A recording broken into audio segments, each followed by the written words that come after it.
Here we are, Friday, my friends. Welcome to another episode of Sales Chatter, the podcast where we aim to help 10,000 sales reps generate $1 million GP in under 12 months. Today is Fun Day Friday. We got a little bit of a Memorial Day kind of special, if you will, coming up. And we have some special guests today. Of course, we've got our usual, the bodacious cowboy, Jeff Dickinson. Jeff, how are you, brother? I am good, my friend. How about yourself? I'm ready for today. Excellent. Are you ready for the questions though? I kind of made them a little festive today, but also I think they're going to be pretty funny because I'd like to get a little comedy going. And then we also have a very special guest who usually joins us midweek, Mr. Dean Crook. Dean, how are you, brother? Good day. Good to be with you, blokes. Yeah, well, you know what? It's you haven't been on Fun Day Friday yet. We ask a couple of questions, and usually we it's one of those. Oh man, did we do that again, or did you ask that again? And you know what? You see the weird thing going on here. So Anthony's picture comes up, and I'm saying this is going to be Stacy because she's been coming up as LinkedIn user lately, and I don't know why, but Our time is now, Anthony. Yes, sir. It sure is. It sure is. The problem is, Dan, with Dean, after today and the questions that you're going to ask, we may never see him again. We may never see him again. It's Ryan, day to day on Friday. Every day. Ryan says day to day on Friday. Ryan's been commenting a lot, but yet he hasn't been on the show. I don't know what the hell the deal is there. And yes, it is. So it is Stacy. You know, on Wednesday, Ryan was all over the comments, and I'm like, dude, why aren't you on? Like, so he's on special training missions, and he's kind of, I bet you he's putting like a picture of himself in front of the camera, and so he can go off and do other things, and it just looks like cardboard cutout. Yeah, exactly. All right, gentlemen. So, well, we don't have actually one of those. Let's hit it videos anymore. We're coming up with those this weekend, so we're gonna dive right in. What do you guys say? So let's just do this. Yes. Okay. So in support of the holidays coming up this weekend and early next week, the first question is, how would you describe freedom in your own words? And we are going to, Dean, you're the guest, so you can start the questions today. How would you describe freedom in your own words? Man, this is because you take it for granted. I don't know that I've ever thought about this. You know, we went through this when we became citizens in 2017. We had to go through all of this process where you sort of had to, understand American history, and you got a deep appreciation of what freedom technically means. But I've only ever lived in countries where you are free to do whatever you want, basically. Within the confines of the law. Freedom of speech, freedom of religion. I guess it's just being able to free to live your own life, and even though you can make some terrible decisions and things don't work out, you're still free to make those decisions. That is a tough question. I don't know if I've answered that, but I guess it's being free. Free is being able to live your best life, based on how you choose to live it. I like that. And buy a nice big black Peterbilt and customize the shit out of it. And call it Grumpy Pete. Well, boom. and tool around like you're an idiot, like just drive around the States flexing. Like maybe that's the nice. Best. Diener's flexing. I like that. In his new whip. Dean's flexing in his new whip. Yeah. I love that. I was giggling because, obviously when it comes to trucks, people love their individual trucks. So I was debating, but when I saw Rico on Wednesday and you could tell things were shaking in the background, that's why I called it his truck the freight shaker, because that's what we used to call all Freightliners, because we were Peterbilts in our company, and it was all of course. It's like anything, right? Snowmobiling, you harass the guys that drive the different models and you know what I mean? So it was pretty funny. Yeah. So Jeff, how would you describe freedom in your own words? Freedom to me is having the ability to come and go as you please and do the absolute things that you love without without any kind of resort or people telling you how to do it. You get to live your own life. You don't really have to answer to anybody. I believe strongly that I live in the best country in the whole wide world. There's nothing like it out there at all.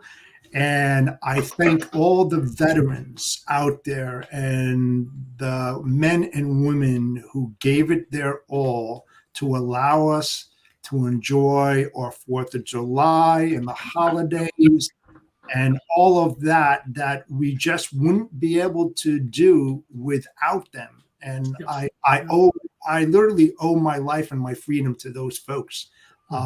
We would not have been able to do it without them, and they safeguard us every single day, 24/7, 365. Yeah, absolutely. These guys, man.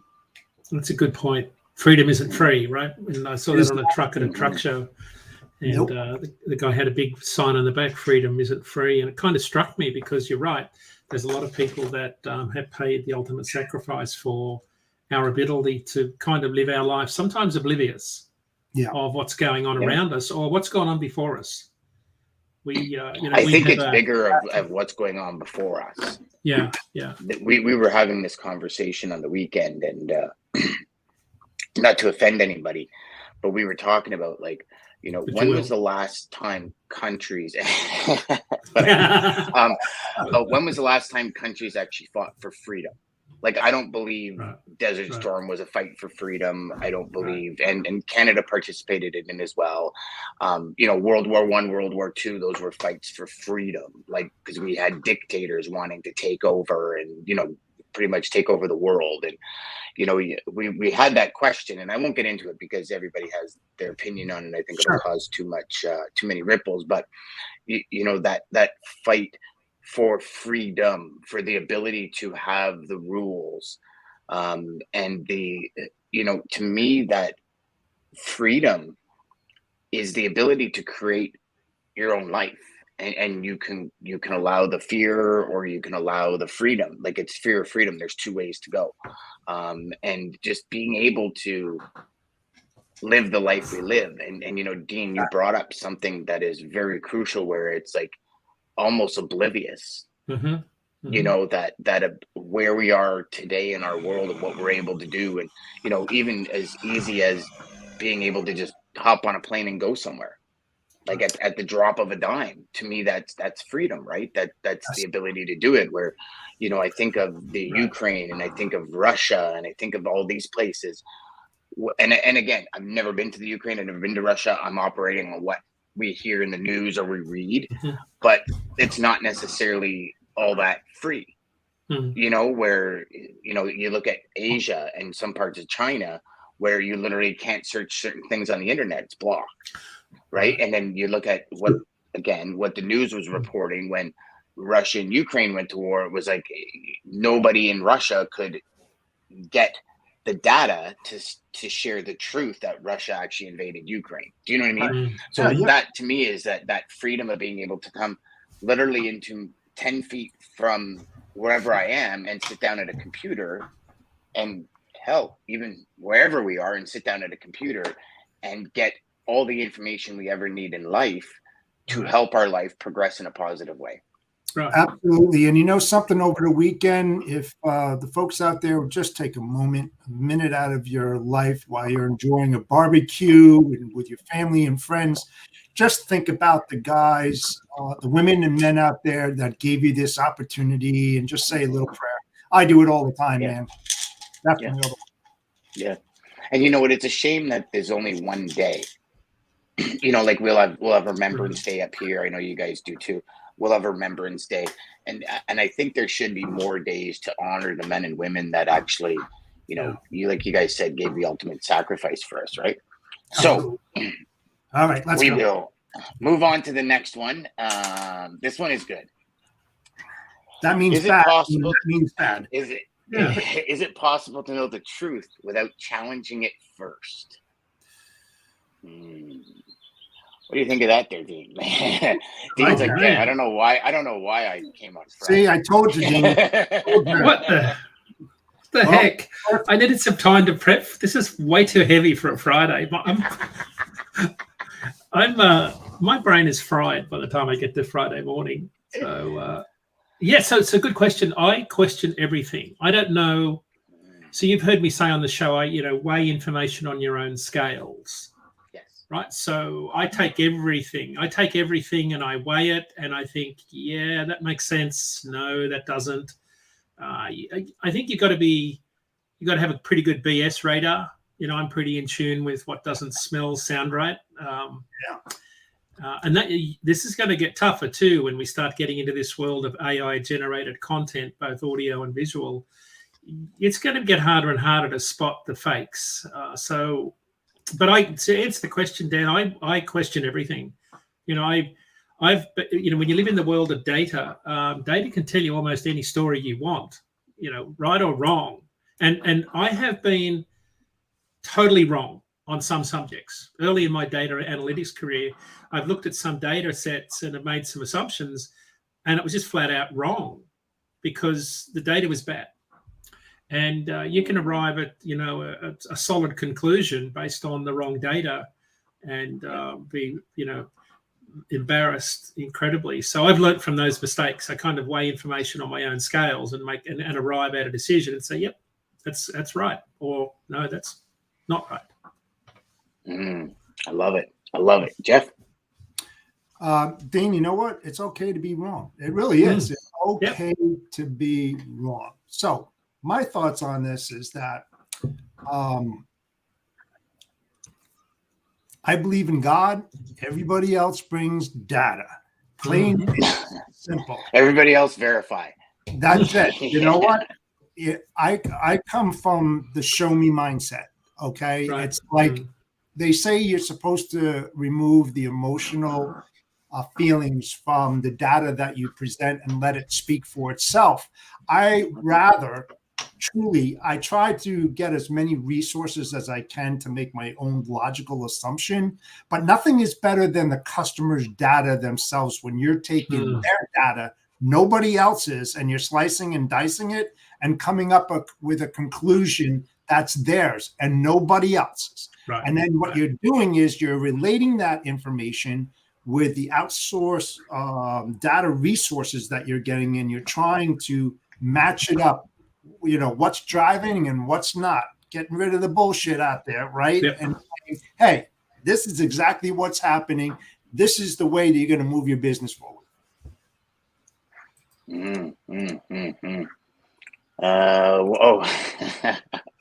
Ryan says, what about the trolls, Dean? Block report. Block report continuously. Yeah. So I do not think it's possible to know the truth without challenging it. And I also think I don't think it's possible in any which shape in our life. Like, I believe everything has an opposite, right? And I also believe the truth is also hugely related to perspective. What is true to me might not be true to you guys. And I never used to think of it like that until I was in a Bible study group. And one morning we were talking just about going to heaven and this kind of stuff. And I started talking about my brother and how I realized after he died, how much he helped people. And one of the guys, and I said, I know he's in heaven and he's living his best life right now. And the guy says, well, was he baptized? And I said, no. He says, well, no, he's not in heaven. I said, yeah, he is. He goes, no. If he didn't get baptized, he's not in heaven. And we had an all-out debate. And of course, I got heated about it because it was my brother. I remember coming home and telling Christine, I'm done. I'm never going back. Like, these guys are brainwashed. They're absolutely crazy. And again, not trying to offend anybody, but I will. I like that, Dean. I'm going to say that all the time now. That's my perspective. That's my truth. And I think we all have our own truths that other people might not believe to be true. Right? Like, we know, right? So, and it's like Marcus Aurelius said, truth is perspective, right? And I think it is. I think our realities are based on our perspective, and our perspective is what tells us the truth. Now, if you talk from a data set perspective, some people might believe that bad data is the truth, right? And then Right. comes into the question, how do you verify it? So that would be my kind of, yeah. Dig in. What's that, buddy? Right. Well, yeah, that's it, exactly. Dig Well, into it's funny because when a couple of years ago, when I started to read a story, I would take that one story as truth. And then you look and you say, okay, well, what if I read a couple of other people that were reporting on that same story, right? And you kind of attack it from, call it a 360-degree perspective. You get a little bit of a different view of that story. So your perspective of the story changes, right? Or you learn more about it, so your perspective changes. And it's kind of like if you were just to pay attention to what a lot of the four-wheelers say about accidents involving trucks, your perspective would be very different than if you talk to like a Rico, a guy in the trucks, talk to Dean who drives trucks, used to drive trucks. Like you see what I mean? Those two perspectives. But the truth to that four-wheeler that says that truck drivers are crazy and they're because they've been cut off by one or two, but they're the first ones that'll hit the brakes in front of a truck, not realizing how long it takes a truck to stop. You know what I mean? Those kind of things. So to me, that's all I kind of tend to try and focus on when I'm looking at the truth is I say, okay, attack it from multiple angles and try not to be so singularly focused on one perspective, because I think we can see it from multiple ways. Does that make sense to you guys? Yeah, you know what? Hey, Stacy, if you're out there, write this one down. Another TBC moment here. You're only as good as the last lie that was told. Period. I mean, because people will start questioning. Once you get caught in a lie, they're going to start questioning you about everything else. It's just like data. You find that hole and something's wrong. You start digging deeper and deeper and deeper. And that's when you find the truth. I mean, if you really want to dig, it all depends on how deep you want to go. Yeah, and I would challenge that, because I would say that you're only as good as your last lie. You're only as horrible as your last lie. Like Right. if you lie, you got to it's a consistent, repetitive, because you got to keep lying to cover up that lie. Yeah, but the thing is that's the perspective, right? When you're caught, it's like, okay, I caught him with his pants down. I wonder how many other lies this person said, to drive a point. I mean, look, in sales, a lot of people BS and they say things they shouldn't say because they're trying to get the upper hand in order to get their foot through the door. It happens all over the place, right? But then when they're questioned by the prospect and you start digging in, if you're a smart shipper or something like that, they're going to find something out that you don't want them to find out. So do you want to approach it being real, not faking it to make it? Okay, so then you see, this goes back to perspective. Right. When you use the word good and lie, my perspective is they never are used in the same sentence. So again, I would look at that more as your integrity is only as good as your word. If you lie, your integrity is garbage. If you know what I mean? So see, I love that, because that's a different perspective. Because when I hear good and lie in the same sentence, I'm like, nah, that doesn't compute. Right. So good one. Good. Okay, here's a fun one. So I know I kind of started with two pretty deep ones. Yeah. Come on, man. But here's a good one. Because I think we've all seen these commercials. What would your priceless MasterCard style commercial be? So you guys know what I'm talking about, right? Where it comes like, dinner out, $165, dinner with a loved one and proposing, priceless kind of thing. You know what I mean? So what would be your MasterCard commercial? Oh, really, Dean? I thought you would have had this one down pat, brother. I'm just not this quick off the mark.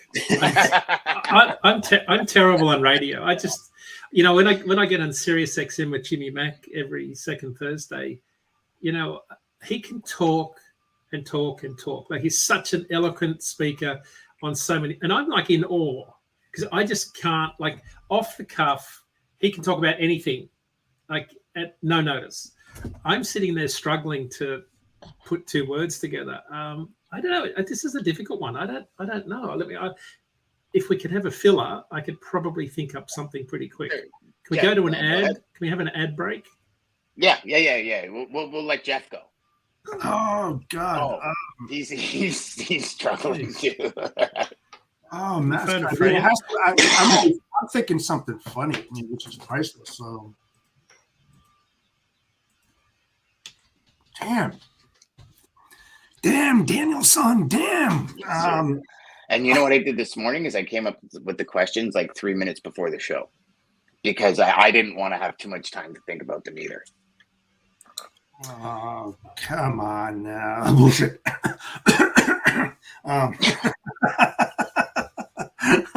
You thought about it last night.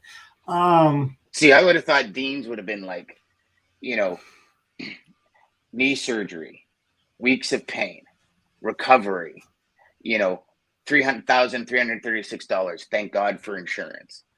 Being able to get into Grumpy Pete again and flex going down the highway, priceless. See that? Right. See, that's a good one. See, that's a good one. That's that what I is should have thought of. Okay, is that the one you're going to take? Yeah, next question. Next. Okay. Let me see if I got one for Jeff. Great. Okay. On Friday. Okay. Trademarking the Bodacious Cowboy, $1,336. 9 weeks of paperwork. Growing your personal brand, dedication every day, understanding the market, reading, and energy equals to $4,000 of GP that you could have had. Wearing a bandana on Independence Day, priceless. Let's see. You wearing a bandana? You bet. There we go. There we go. Yes, look at that. Even got it in the back. Yeah, absolutely. Oh, it looks like you got a mullet there too. You got a mullet? No, I don't have a mullet. Oh, it's just the way the bandana. Got a lot of gray hair. It comes with the territory, but otherwise, no. Got it. Oh, here we go. We got got it. And absolutely. How do you sell to your mom or grandma? Oh, yeah. Well, yeah. Honesty, right? Exactly. Yeah. Anthony's loving it. Okay. So next one. So see, I thought the fun one I thought was going to kind of break up the intensity here, but okay. No, it's getting worse. Okay. It's getting worse. Yeah. Okay, I'm gonna skip. Yes. That's why we're friends. Yeah. There we go. Okay. So this one I think is Monday, Friday. Well, it might be. It's fun for me because I sit here and watch both of you squirm. It's awesome. Yeah. God. Okay. If you were forced to eliminate every physical possession from your life with the exception of what could fit into a single backpack, what would you put in it? What would you put in the backpack? Easy. All right. So Jeff, you go. A picture of my family. Okay. You can fill the backpack. That's it? Just one picture of your family? I don't need anything else. Okay. I'd have my phone and phone charger and a universal adapter. That's all I'd have, because I could have pictures of my family and truck and everything there. Run my social media account. all I need is that phone, because seriously, look how dependent we are on phones. Like I don't know, you can't leave home without it. Well, and with AI now, you can actually use AI to make it look like you're driving Grumpy Pete when you don't even have Grumpy Pete. Right. What was that, Jeff? Sorry. I was going to say, if you had nothing else, I mean, how would you charge it? Yeah, that's a good point. You need a solar charging panel. You need to have some sort of, yes, it's a good, you got limitations with that, admittedly. Yep. I go back to the days where we didn't have cell phone, but we got by. We were able to communicate and do our jobs and everything. So that's why it wouldn't be important. I mean, it's just like going back through the decades and saying, well, I did it back then. Let's just reinvent the wheel and try to go forward without all this extra stuff. We did it before. We can do it again.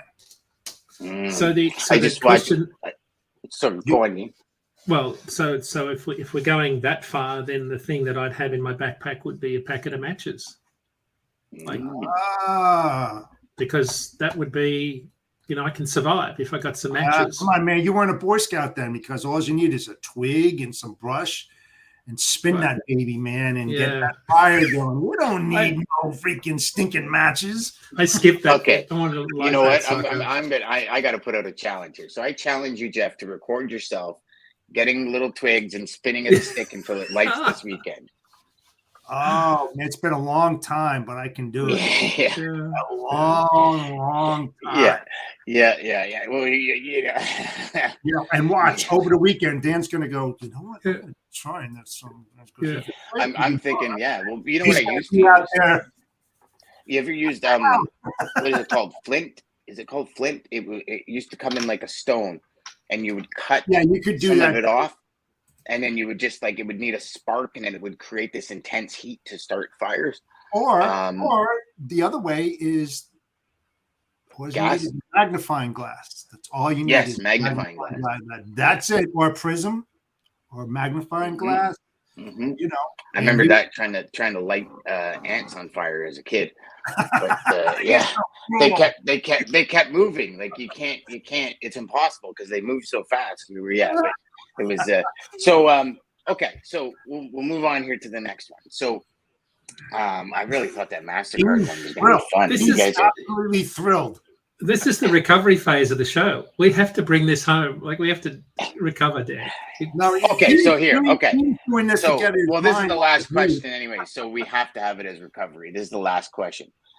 Can you think of a time when the impossible became possible?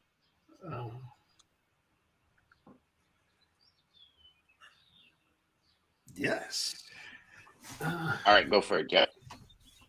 Attempting to ride a unicycle. Thought it was totally impossible, but I made it possible. And I went from a small one to a 10-footer. Extremely painful, but it was impossible. Nobody thought that it could be done. Mm-hmm. Dina. I mean, this is always post the video. This always comes back to when I was with my dad. We were broken down one night, and it was raining, and we were a long way from home. We had a load of sheep on. This is in Australia, and I just thought, this is impossible. We're not going to get home. There's no way we can fix our truck. Remember, this is like 1971. There's no phones. Like, you can't call a friend. There's no AAA. You can't ring anybody. You're in the middle of nowhere. And I thought, this is impossible. And I'm a young kid, right? So I didn't know anything about, fixing stuff. And my dad, this is where I learned that you can get by with almost any repair if there's a farmer's fence nearby and you've got some wire cutters. You can fix almost anything by sabotaging the fence. So we're broken down, and I thought, this is an impossible situation. Truck's broken down, it's raining, we've got sheep on board, we're in the middle of nowhere. There's no chance we can fix. We're stuck. Yeah, you got like the trifecta going on against you here. We've got everything going wrong, and it's wet and we're cold and we're hungry, right? So it's like everything going wrong. And my dad says, I see my dad walk off into the distance, and he comes back with a whole roll of wire. And what had happened is the manifold had cracked and come off the side of the V8 engine. So we through a process of, a lot of swearing, a lot of skin off knuckles, and a lot more swearing, which... and more skin off the knuckles. Yeah. Oh, man. He fixed it, and we limped home. That's sort of one of those memories that stuck with me for my entire life, because it doesn't matter how impossible things seem. There is always a way if you just keep persisting, because in trucking, that's how you survive, because you get into some crazy situations in life. And a lot of times you'll look at it and think, I'm screwed. There's no chance I'll get out of this. And we always find a way. We always find a way in logistics or anything. We always find a way. You know what? A long time ago, the only two things that you needed in your possession was duct tape and a pair of women's nylon stockings if you broke down, because the nylon stockings can act as a fan belt. Right. It really can. It really, really can. And duct tape, you can fix any freaking hole that's out there. I mean, that's called red greening it. Duct tape, the Red Green Show. Remember that show where you just very duct tape? Yeah, MacGyverisms. So for me, it was actually at the start of when cell phones came out, realizing that you could actually just in the air, in the ether, are streams where you can connect, and the whole internet. For me, that was where I really realized that the total impossible can become possible. I mean, here we are sitting at different places in the country. We can sit here today and talk to people on an air length, like not even plugged in on this across the world. Right. And it's when it first came out. It's when I got my first cell phone. It's when I actually got, and it's funny, we just watched the movie BlackBerry last night. I remember getting my first BlackBerry and being blown away that I can actually get email while I'm out of the office. Like it would just felt impossible to do before that. And for all of you that kind of, for everybody growing up in this technological age, I don't, two things. I don't think they can understand the freedom we had when we didn't have cell phones. Right. But also the lack of information at our fingertips. But we got by. Like even to the point where I remember when I first started in logistics, we still had the fax machines that had the rolls of paper when they'd come off and they'd roll up on each other.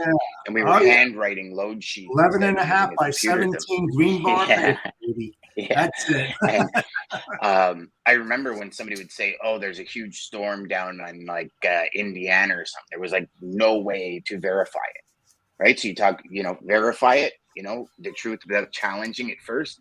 It's like now in our world in logistics, we have at the tip of our fingers access to any of the information. Like when the I-95, when the truck blew up underneath and it collapsed. Yep. I remember seeing it on Reddit that morning. Yes. And the first response on Reddit was, oh, that's a CGI. That didn't happen. And I'm like, right? Like, and I'm like, somebody posted a picture about it. And immediately it was like, people are challenging, no, that's CGI. That didn't happen. And I'm like, and that's where the verification comes in. I'm like, I got to challenge this. And I mean, not that I got to, right back so I like immediately start researching it. And then that's when I sent it to you, Dean. And I'm like, did you see this? You're like, yeah, it's insane. Yeah. And the backup said it's going to cause, and this is what it's going to do. And I was like, wow, but it's funny because where would we would have heard it on the news at 5 o'clock. So we would have had all these trucks delayed or all these trucks rerouting. And what do you mean a highway blew up? Come on, like no way to verify it. So for me, it's the technology is really what started the impossible to become possible. I mean, would you ever think that you could pick this up and call somebody across the world? Right? Like how do they hear? Or walk up to a brick wall and stick a plastic card in it and get cash out. So there was a time when you had to take a paper check to the bank to cash it to get money. And you had to fill out that thing in line at the bank. The deposit form. Fill it out in order to get money out of the bank and put money in the bank and that kind of thing. Now you can just and it goes into your account, right? Half my life is in that. Probably could call it the dark ages. It wasn't the dark ages. God, we got by. Yeah, we never had a problem getting by. Dark ages. So what's the next question? That's it. That's all the questions. Oh, we're ready for some more. Come on. Oh yeah, I'm so disappointed. Monday, Friday. Come on. We want to get upset more. Come on. Did you guys not have a good time? No. Okay, hold on. My brain's exploding. I can't believe. Okay, so what I'm going to do is I'm going to flick the screen, and the first question that comes up is what we're going to think. Yeah, and Dean is saying to himself, after the show, I'm going to tell Dan, please don't invite me back to the show. I'm just trying to think. We've done a lot of these. I'd rather dig into data. Is this a question from the audience, or are you just using AI to generate something? There's a special site that Ryan and I use for Fun Day Friday questions. Oh, okay. Spin the wheel. Let it rock. So I'm spinning the wheel. It's a logistics wheel. It'll like you want it delivered when? No. I wish no. I'm gonna find something like that. Okay. See, you want it delivered when? That's a great show. Yep. Yeah. And welcome Yeah, to that would actually be a another great show. episode of You Want It When?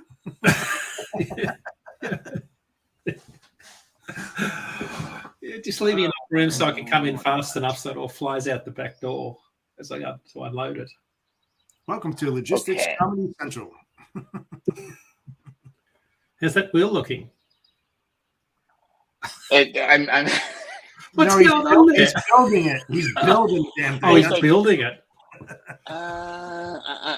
See, I'm just trying to find one where you guys aren't going to go, oh, that's a bad one. Like, they're thought-provoking questions.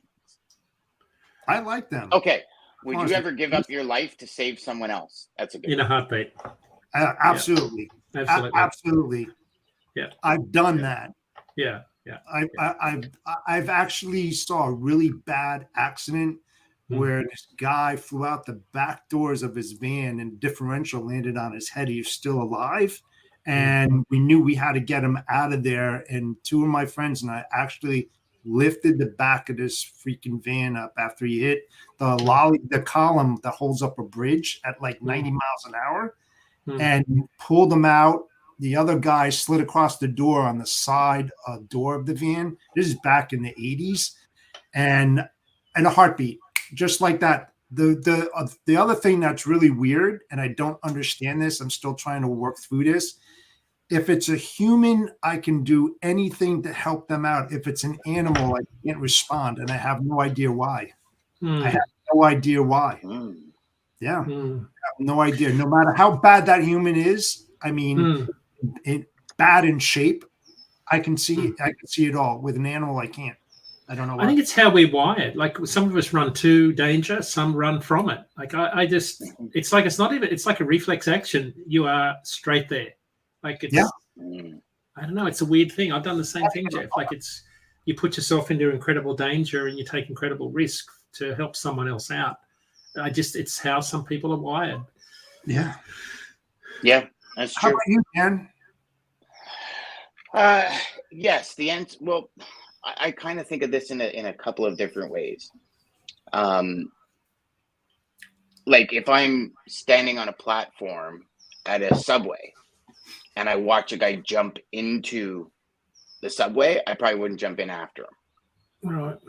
If he got pushed, like in a fight and then the people ran, I'd probably jump in after him to help him out, right? So to me, there's kind of two ways to look at it. Would you give up your life to save someone else? Yes, in certain circumstances, obviously. My family, without a question. Yeah.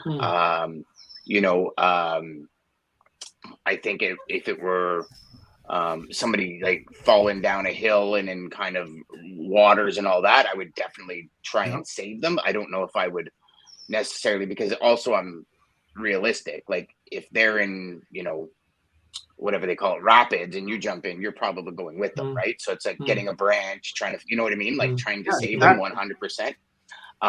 But I don't think I'd be, for lack of a better word, idiotic about it. Like I'd assess the situation, and I don't mean to sound ill, but if somebody's jumping off of a platform in front of a subway because they want to, I'm not risking my life because they decided to be cowards and take theirs. Do you know what I mean? Yeah, I think it's timing too, Dan. I mean, your mind is thinking, my reaction, do I have enough time to get to that individual without causing self-harm? Yeah, because in the end, like that's what humans are wired, right? That's right. Like we're wired with fear, and we're wired with to save ourselves, and you know what I mean. It's when we talk about this, I often think of the Seinfeld episode where what's his name, the short guy with the glasses. Newman. No, not Newman. Not Newman. Jerry's George. friend. George Costanza. George, when somebody else fired, he pushes everybody out of the way to get out, and he knocks the old lady over. Right. That's an evil laugh. What was that laugh? Oh man! It's just I'm picturing it in my head, and then of course it goes to all of George's other ones, like the pool was cold and all those ones. You start giggling. But it's one of these things where we're wired to protect ourselves, right? Right. Survival tactics. Yeah, survival instincts and stuff. And it's so to me it would be yes, but it would depend on the situation. And it's funny, Jeff, you mentioned animals. I tend to feel the same thing where I freeze up a bit. Our dog, our old dog Blue, he was getting old and he was actually walking by the fire pit and his back legs just gave out and his hind end fell into the fire. And my wife, Christine, was up in a split second and pulled him out before I even realized what was going on. Like she was like, boom, and the dog was out. And it was like we barely smelt fur. And part of me says if it was just me sitting there, he probably would have it probably would have been so much worse because now I'm trying to pull him out of fully engulfed in flame. Like, I mean, it could have been horrible. But I just froze. But when it comes to people, it's like even, we'll be in the car and something will happen and I'll have to hit the brakes and it's like, you're immediately. But if it's, I don't know, it's weird. When you mentioned that, I was like, man, I wonder if I do too. It was the only experience I've ever had, but it was one where my wife was like in a split, like she was faster than Superman. And I was like, what just happened? You didn't see that? Blue just fell in. I don't know. I saw it, but like, wow, that's like Spider-Man instincts. I don't know, and I feel guilty about it because we had to put down 3 horses, and my wife had to do it by herself. I couldn't do it. I just, really? I just couldn't do it. I mean, from an injury or just age, and they were having problems, and I just couldn't be there. I mean, it's just very, very weird. You think I would. It's not though, Jeff. It's not. I think it's the way you grew up. So, for example, when we were going to put Blue down, we had a friend of ours, country guy, been country folk for generations. He says, listen, he goes, I don't want to sound insensitive, but he says, if you want, give me Blue, I'll take him out into the woods, I'll shoot him, and I'll bury him for you. And he meant it in the most sincere and loving way. Yes, of course. And I was like, what? And I'm like, in my head, I'm going, but I know my buddy was like, this is love to him. This is him, his animals. It's like, I don't want you to suffer. And I'm going to be, and he goes, and you can come and see him anytime you want. And And to him, that was the way of life. And to me, I'm like, are you kidding me? No. Like, but you shoot him or you euthanize him, he's still dead.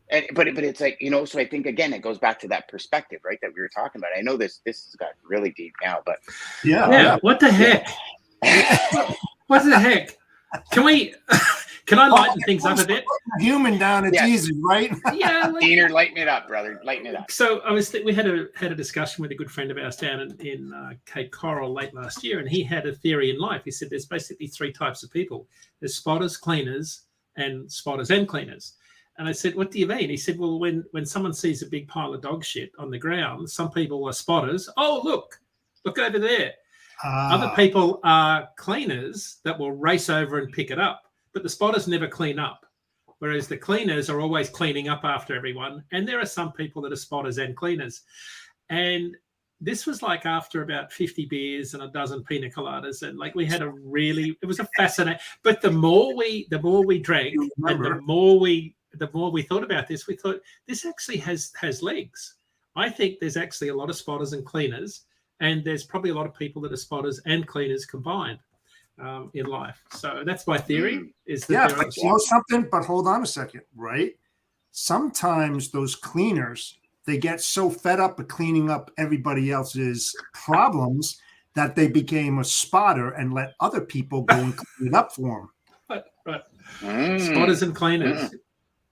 Stacey says, "In God we trust; all others pay cash." I like that one too. Boom. Yeah. That's a good one. Okay, well, I'm sorry that I tried to make it fun today, and I guess Dean's going to go take a nap now. He's like, this is just thanks, Dan. I'm totally depressed. Yeah. Hey, no. It was good. Hey, listen, I think we learned about perspective more than anything, gents. Like, I'm loving it. Yeah. Freedom is a dream come true. See that? And Dean's response to that? Well, I mean, that's to sum up the show. Freedom is being able to, talk like we've done for 45 minutes. Yeah. Freedom is the opportunity to ask stupid ass questions. Yeah. And not be censored. Yeah. Yes. Yeah. You know what? We got a special little visit here. Hold on just a sec, guys. If so, make sure you subscribe to our YouTube page by going to YouTube and clicking on Sales Chatter Live. Hit the subscribe button, hit the bell notification where you'll get the exclusive notifications every time we go live and upload new podcasts. Now let's continue with this episode. From the top rope. Yeah. From the top rope. A little B-roll. What are you going to do when the Mohawk goes crazy on you? When the monk comes and gets crazy, and then we'll stop and meditate. All right, gentlemen, that's all I got for today. Sorry. That's all I got. That's it. That's it. Let's go.